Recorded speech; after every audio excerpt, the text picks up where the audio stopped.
ಸಂಬಂಧಪಟ್ಟಂತೆ D boss ಅಂದ್ರೆ ನಟ ದರ್ಶನ್ ಬಂಧನಕ್ಕೊಳಗಾಗಿದ್ದಾರೆ. ಬಟ್ ಇಲ್ಲಿ ತನಕ ಯಾರು ಕೂಡ ಅವ್ರ ಭೇಟಿಗೆ ಆಗಮಿಸಲಿಲ್ಲ ಅನ್ನುವಂತಹ ವಿಚಾರ ಮುನ್ನೆಲೆಗೆ ಬಂತು. ಬಟ್ ಈಗ ಈ ವಿಚಾರಕ್ಕೆ ಸಂಬಂಧಪಟ್ಟಂತೆ ಯಾರಾದರೂ ರಿಯಾಕ್ಷನ್ ಕೊಡ್ತಾರಾ ಅಂದ್ರೆ ಸೈಲೆಂಟ್ ಆಗಿಬಿಟ್ಟಿದ್ದಾರೆ.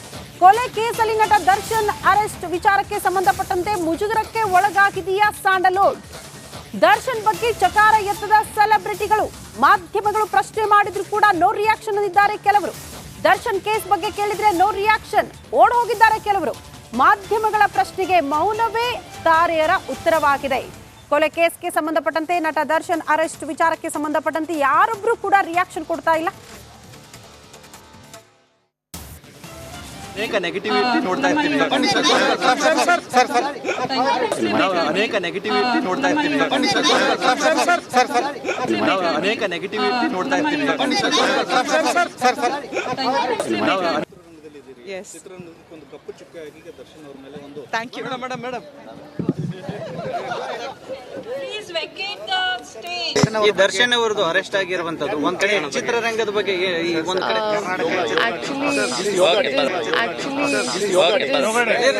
ಈ ದರ್ಶನ್ ಅವರದು ಅರೆಸ್ಟ್ ಆಗಿರುವಂತದ್ದು ಒಂದ್ ಕಡೆ ಚಿತ್ರರಂಗದ ಬಗ್ಗೆ ಒಂದ್ ಕಡೆ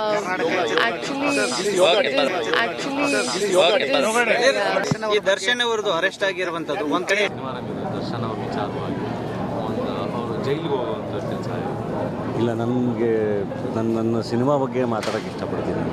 ಕೋಟಿ ಚೆನ್ನಾಗಿದೆ, ಬಂದು ದಯವಿಟ್ಟು ಥಿಯೇಟ್ರಲ್ಲೇ ಬಂದು ಸಿನಿಮಾ ನೋಡಿ ಅಂತ ಹೇಳಿ ನಮ್ಮ ಕನ್ನಡಿಗರಿಗೆ, ಕನ್ನಡದ ಕುಟುಂಬಗಳಿಗೆ ರಿಕ್ವೆಸ್ಟ್ ಮಾಡ್ತೀನಿ. ಥ್ಯಾಂಕ್ ಯು ಅವ್ರ ಜೊತೆ ಆ್ಯಕ್ಟ್ ಮಾಡಿದ್ರಿ ಸರ್.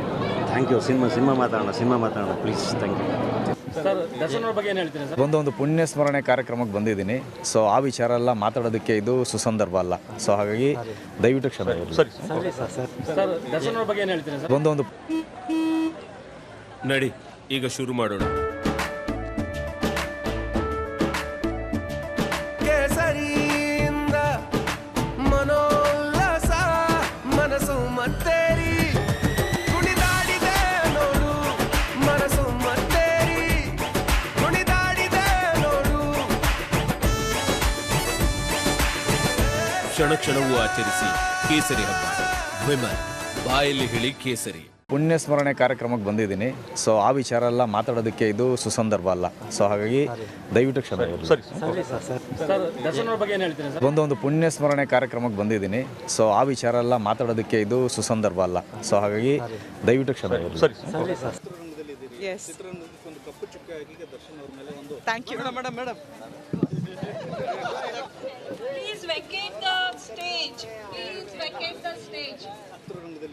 ಚಿತ್ರರಂಗಕ್ಕೊಂದು ಕಪ್ಪು ಚುಕ್ಕಾಗಿ ದರ್ಶನ್ ಅವ್ರ ಮೇಲೆ ಒಂದು ಥ್ಯಾಂಕ್ ಯು ಈ ಬಗ್ಗೆ ಮಾತನಾಡೋದಕ್ಕೆ ನನ್ನ ಸಹೋದ್ಯೋಗಿ ರಂಜಿತ್ ಕೂಡ ಜಾಯಿನ್ ಆಗ್ತಿದೆ. ರಂಜಿತ್, ಒಟ್ಟಿನಲ್ಲಿ ಒಂದು ಸ್ಪಷ್ಟ ತಾರೆಯರ ರಿಯಾಕ್ಷನ್ ಗಮನಿಸಿದ್ರೆ ಒಂದ್ ರೀತಿ ಮುಜುಗರಕ್ಕೆ ಒಳಗಾಗಿದ್ದಾರೆ ನಟ ದರ್ಶನ್ ಅವರ ಬಂಧನ ಆದ ಬಳಿಕ ಅಂತ. ಖಂಡಿತವಾಗ್ಲೂ ಕೂಡ ಶ್ರುತಿ, ನಾವಿಲ್ಲಿ ಗಮನಿಸಬೇಕು. ಯಾವಾಗ ದರ್ಶನ್ ಸ್ಯಾಂಡಲ್ವುಡ್ ನಲ್ಲಿ ಮೇರು ನಟ, ಹಿರಿಯ ನಟ, ಇವರು ಕೊಲೆ ಕೇಸ್ನಲ್ಲಿ ಭಾಗಿಯಾಗಿದ್ದಾರೆ ಅನ್ನೋ ವಿಚಾರ ಸ್ಯಾಂಡಲ್ವುಡ್ಗೆ ಅರಗಿಸಿಕೊಳ್ಳೋದಕ್ಕೆ ಬಹಳ ಕಷ್ಟ ಆದಂಗೆ ಕಾಣಿಸ್ತಾ ಇದೆ. ಯಾಕಂತ ಹೇಳಿದ್ರೆ ದರ್ಶನ್ ಆ ರೀತಿ ಕೊಲೆ, ಮತ್ತೊಂದು ಮಗದೊಂದು, ಈ ರೀತಿ ಪ್ರಕರಣಗಳು ಬಂದಾಗ ಯಾವಾಗ ಫಿಲ್ಮ್ ಚೇಂಬರ್ ಹೊರತುಪಡಿಸಿ ಕೆಲ ನಟರು, ರಚಿತಾ ರಾಮ್ ಆಗಿರ್ಬೋದು ಅಥವಾ ರಮ್ಯಾ ಆಗಿರ್ಬೋದು, ಇವರನ್ನ ಹೊರತುಪಡಿಸಿ ಯಾರನ್ನೇ ಪ್ರಶ್ನೆ ಮಾಡಿದ್ರು ಕೂಡ ಅವರು ಚಕಾರ ಎತ್ತದೇ ಇದ್ದದ್ದು ಆ ಅನುಮಾನ ಮೂಡೋದು ಬಹುತೇಕ ಸಹಜ. ಖಂಡಿತವಾಗ್ಲೂ ಕೂಡ ನಾವಿದು ಗಮನಿಸ್ತಾ ಹೋದಂಗೆ ದರ್ಶನ್ ಮೇಲೆ ಬಂದಿರೋದು ಗಂಭೀರ ಆರೋಪ. ತನ್ನ ಅಭಿಮಾನಿಯನ್ನೇ ದರ್ಶನ್ ಕೊಲೆ ಮಾಡಿದ್ರು ಅನ್ನುವ ಆರೋಪ ಅವ್ರ ಮೇಲೆ ಬಂದಿದೆ. ಒಂದು ಕ್ರೌರ್ಯ ಹೆಂಗಿತ್ತು ಅಂತ ಹೇಳಿದ್ರೆ ನಾವು ಪ್ರತಿದಿನವೂ ಕೂಡ ಆ ಕ್ರೌರ್ಯವನ್ನ ಜನರ ಮುಂದೆ ವಿವರಿಸ್ತಾ ಇದ್ವಿ. ಮತ್ತೆ ಪೊಲೀಸರು ಕೂಡ ದರ್ಶನ್ ಇದರಲ್ಲಿ ಭಾಗಿಯಾಗಿದ್ದಾರೆ ಅನ್ನೋದು ಬಹುತೇಕ ಖಚಿತ ಅಥವಾ ಕೆಲವಾದ ಪೂರಕವಾದಂಥ ಸಾಕ್ಷಿಗಳು ಅವರು ಕೊಲೆ ಮಾಡಿದ್ದಾರೆ ಅನ್ನೋದಕ್ಕೆ ಇಲ್ಲಿ ನಮ್ಮ ಕಣ್ಮುಂದೆ ಇದೆ. ಹೀಗೆಲ್ಲ ಇರುವಾಗ ದರ್ಶನ್ ಪರವಾಗಿ ಮಾತಾಡೋದಕ್ಕೆ ಯಾರೂ ಕೂಡ ಇಲ್ಲಿ ಮುಂದೆ ಬರ್ತಾ ಇಲ್ಲ. ದರ್ಶನ್ ಕೊಲೆ ಮಾಡಿದ್ದಾರೆ ಅನ್ನೋದು ಪೊಲೀಸರ ತನಿಖೆ ವೇಳೆ ಒಂದೊಂದೇ ಸಾಬೀತಾಗ್ತಾ ಇರುವಂಥ ಈ ಸಂದರ್ಭದಲ್ಲಿ ಸ್ಯಾಂಡಲ್ವುಡ್ನ ನಟರು ಅಥವಾ ನಟಿಯರು ದರ್ಶನ್ ಪರವಾಗಿ ಅಥವಾ ವಿರುದ್ಧವಾಗಿ ಏನಾದರೂ ಮಾತಾಡಿದರೆ ಅದು ಡ್ಯಾಮೇಜ್ ಆಗುತ್ತೆ ಅನ್ನೋ ಕಾರಣದಿಂದ ಬಹುತೇಕ ಅವ್ರು ಯಾರೂ ಕೂಡ ಮಾತಾಡೋದಕ್ಕೆ ಮುಂದೆ ಬರ್ತಾ ಇಲ್ಲ. ಮತ್ತು ಮುಜುಗರಕ್ಕೆ ಒಳಗಾಗಿದ್ದಾರೆ ಅನ್ನೋದು ಇಲ್ಲಿ ಕಂಡು ಬರ್ತಾ ಇದೆ.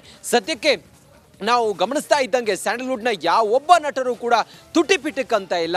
ದರ್ಶನ್ ಮಾಡಿದ್ದು ಸರಿ ಅಥವಾ ದರ್ಶನ್ ಮಾಡಿದ್ದು ತಪ್ಪು ಅನ್ನೋ ಪ್ರಶ್ನೆನೇ ಅವ್ರ ಬಾಯಲ್ಲಿ ಬರ್ತಾ ಇಲ್ಲ.